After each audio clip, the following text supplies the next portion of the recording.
Many of the clips from this video are from this slime tutorial. Thank you Danilo Furtado Montiero for your service. Wicked has been a musical on Broadway for more than 2 decades, but I frequently hear people say things like, "It's just popular because it looks good." It's a musical carried by its set design. Just recently, one of my friends compared it to a fireworks show, saying it was pretty for the first 5 minutes, but got old fast since the story has nothing going for it. Well, I'm here to tell you why that is ridiculous. Wicked is a great musical and one of the best prequel stories ever.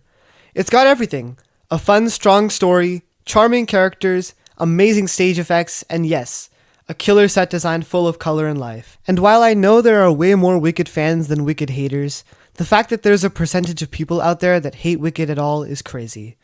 So today, I'm going to argue against all those haters on why Wicked is so much more than pretty lights and bright set pieces, and why it's a masterpiece in storytelling and songwriting.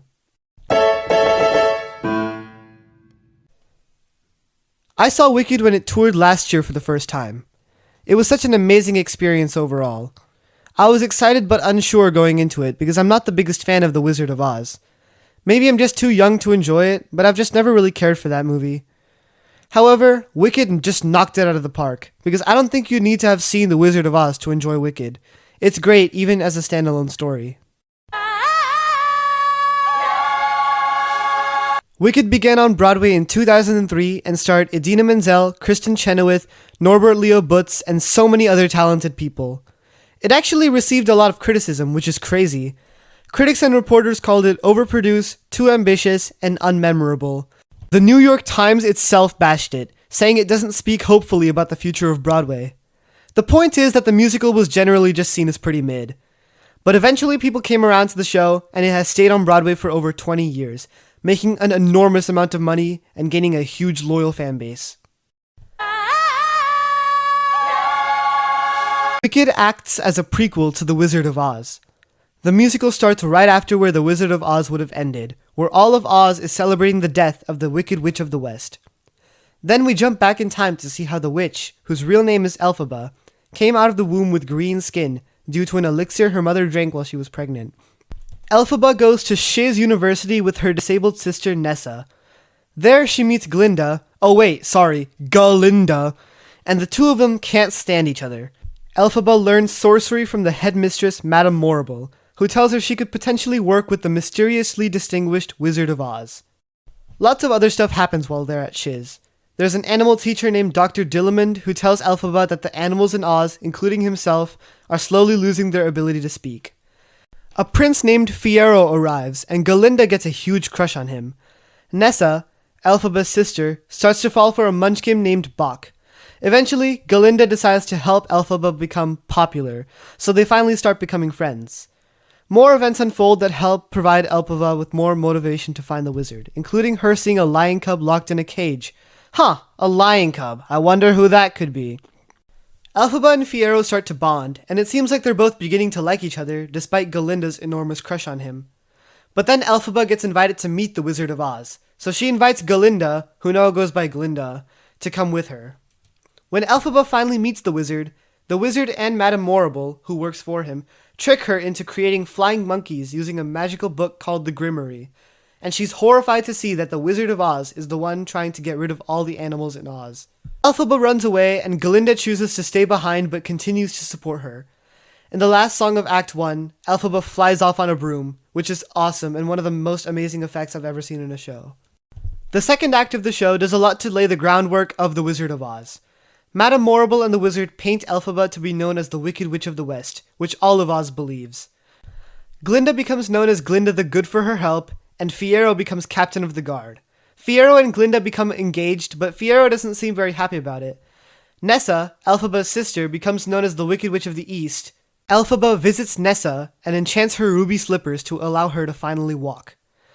Nessa ungratefully takes Elphaba's magic book and tries to use it to make Bok, the munchkin she was in love with, fall in love with her.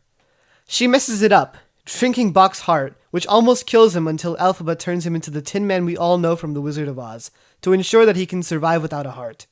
When Elphaba goes to confront the wizard, Fiyero helps her escape, leaving Glinda heartbroken, and Elphaba and Fiyero finally confess their love to each other. Finally, the story of The Wizard of Oz begins, as a house comes falling down from the sky and crushes Nessa. Glinda gives Nessa's ruby slippers to the girl inside the house, Dorothy. Glinda and Elphaba begin to fight. Glinda angry because Elphaba stole Fiyero from her, and Elphaba angry because Glinda gave the slippers of her dead sister away. The guards came to arrest Elphaba, and in a last attempt, Fiyero helps Elphaba escape. The guards end up arresting Fiyero, and Elphaba casts a magic spell on him to ensure no harm will come to him, which turns Fiyero into the Scarecrow. As the show nears the end, Glinda has a change of heart when realizing that Madame Morrible was the one to cause Dorothy's house to fall from the sky and kill Nessa. She goes to help Elphaba, and the two forgive each other. Elphaba is seemingly melted and killed by Dorothy. The musical wraps up with Glinda banishing the wizard from Oz and throwing Madame Morrible into prison, and all of Oz believes that Elphaba is dead. But Elphaba survived, faking her death so that her and Fiyero, in his new Scarecrow form, could finally leave Oz and be together. Oh, and we find out that Elphaba's father is actually the Wizard of Oz, which is probably my least favorite lore they add to the show. I don't know, it felt like they were trying their best to connect every character in the show in some way, and I don't think it worked all that well. Putting that aside, I love this story. It's the perfect prequel.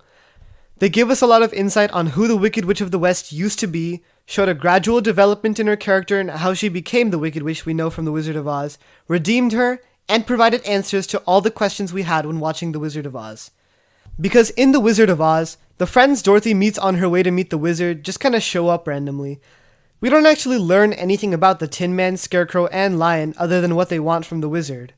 In Wicked, we learn exactly how the Scarecrow and Tin Man ended up the way they do.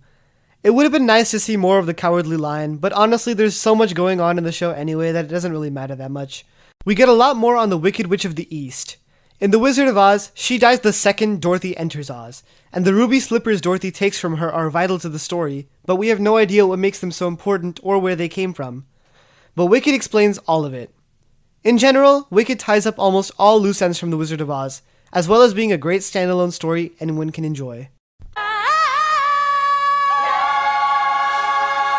Oh my god, guys.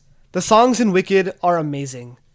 The review from the New Yorker saying none of the songs were memorable genuinely makes my blood boil. I dare you to go to any song on the soundtrack, play it, and not get lost in the memory and story the song is telling. The music was written by the great Stephen Schwartz, and he obviously knows how to perfectly integrate music into a story without distracting the show from its main focus. The most popular songs in Wicked are ironically Popular and Defying Gravity. Both of these songs display the character making a big decision. In Popular, Galinda decides to put her differences aside and help Elphaba fit in. And in Defying Gravity, Elphaba decides to never work with the Wizard of Oz and flies away from the Emerald City.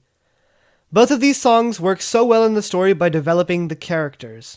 My personal favorite songs, The Wizard and I and Dancing Through Life, do the same thing. The Wizard and I is the I Want song every musical has to have, where Elphaba expresses her excitement and dreams of meeting the Wizard of Oz.